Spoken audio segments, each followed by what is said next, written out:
Hi, welcome to Date Night. I'm Andrea. And I'm David.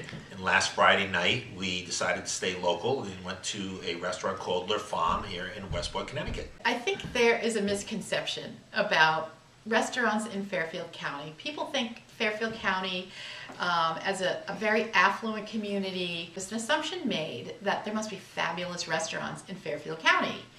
We moved here 4 years ago from Providence, and we have to say, It's not so good. And this, not even that there's a great restaurant to go to, but the Chinese food isn't even good in Fairfield County. I think that's for a couple of reasons. I think, first of all, great chefs tend to either migrate down to New York City, where there's a much bigger stage on which to cook, or we had phenomenal restaurants up in Providence because of Johnson & Wales, the culinary school up there, and a lot of chefs would work in restaurants while they were in school, and then would either really rise up in that restaurant or open their own. So there was a lot of creativity, really a lot more forward thinking, more upscale, more. Well, there's a lot of chefs, new chefs graduating who want to show off, Yeah. which was nice. And quite frankly, the rents are a lot cheaper in Providence, Rhode Island, and it's, believe it or not, in some places in New York City.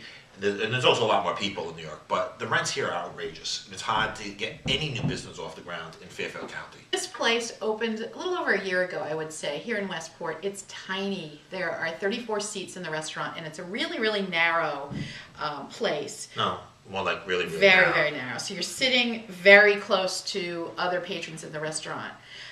There's no place to wait. When you walk in, you're right in the restaurant. And the first time, this was our second dinner there, they shoved us all the way to the back to where they pour drinks. I wouldn't even call it a bar, but we had to stand there sort of out of everybody's way. People kept trying to get past us into the kitchen. Well, instead of using the two seats as a bar for people to wait, they actually used it for people to sit and have dinner. So there was no bar for anyone to really wait.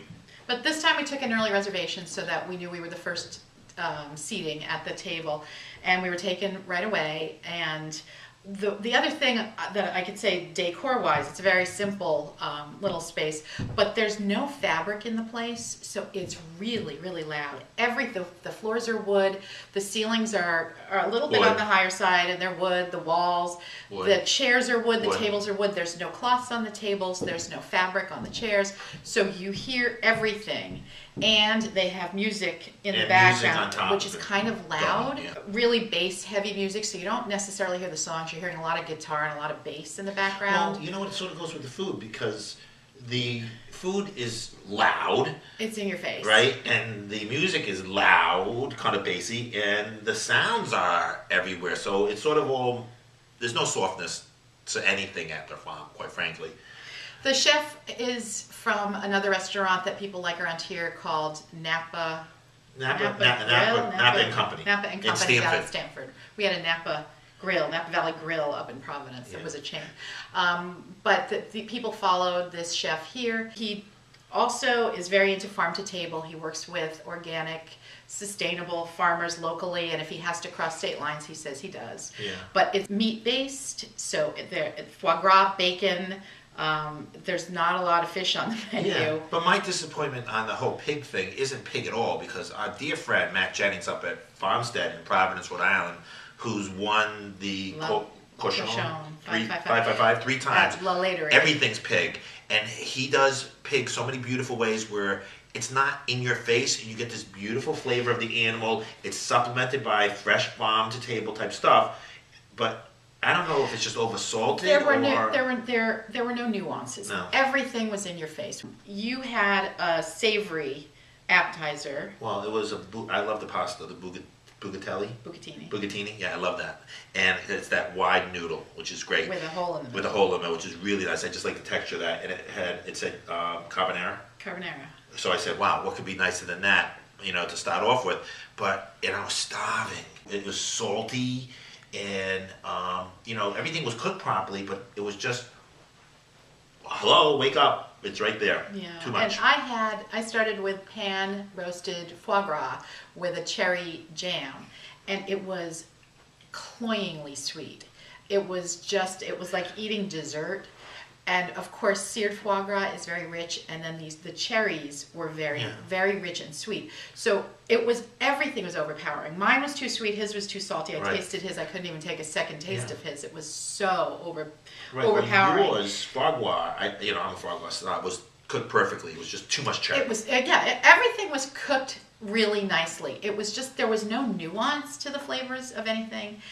For dinner, I had lamb saddle, and I ate everything. It wasn't the most tender. I do not remember what was on the plate with it or how it was prepared. It was just a sliced saddle.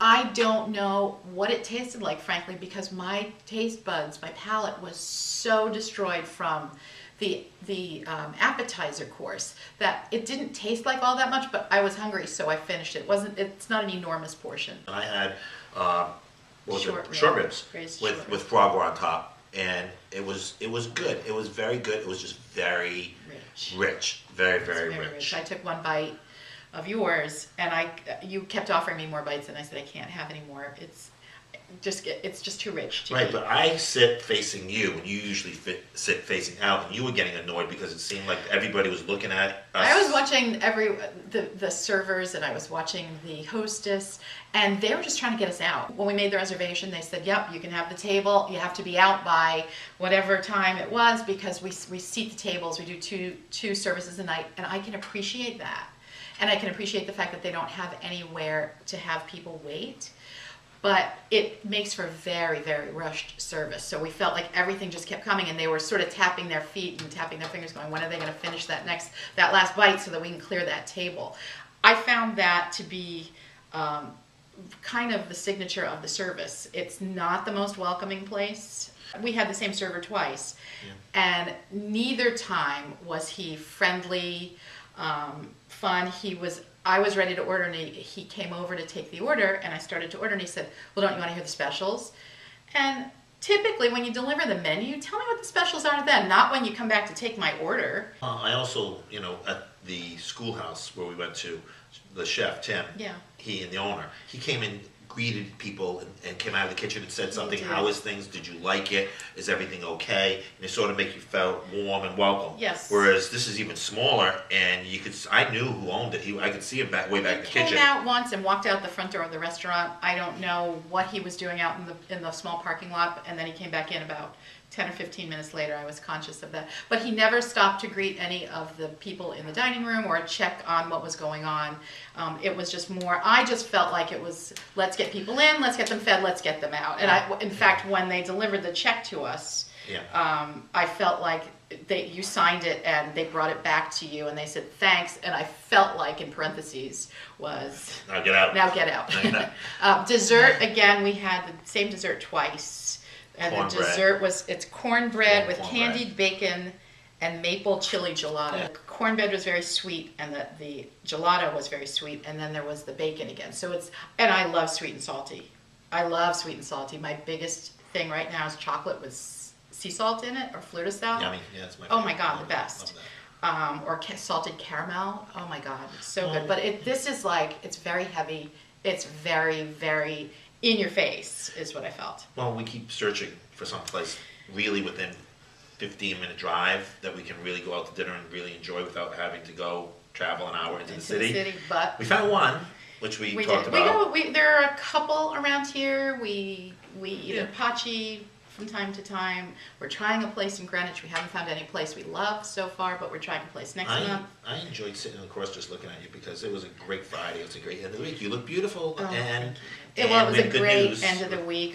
Yeah. Our oldest son got 2 pieces of great news Friday afternoon that he'd been waiting for. He was so over the moon, and we were so smiling, happy for him. So we had a really nice conversation, and we were in a great mood. Feel so proud of that son and all the rest of our sons. It was the end of the quarter, and everyone had gotten report cards, and they had just started break. So we were feeling nice and relaxed, and so that was a nice aspect of it. But it was great. I had a good time because I was with you, and that's what's most important. We tried something twice to see if we really liked it, so it'll be a while before we go back. I wouldn't rush back. We probably won't be welcome back at this point after this. No, we but it's the kind of place that you can't go to too often because the flavors, I think, are very bold, and it doesn't feel like the most welcoming, warm place. It was nice. It was nice being out with you. It was a fun date. I'd like to have a longer time being out with you, but that's not going to happen for a while. But Yeah, that's okay. That's what happens. So, anyway, thank you so much for joining us on this episode of Date Night.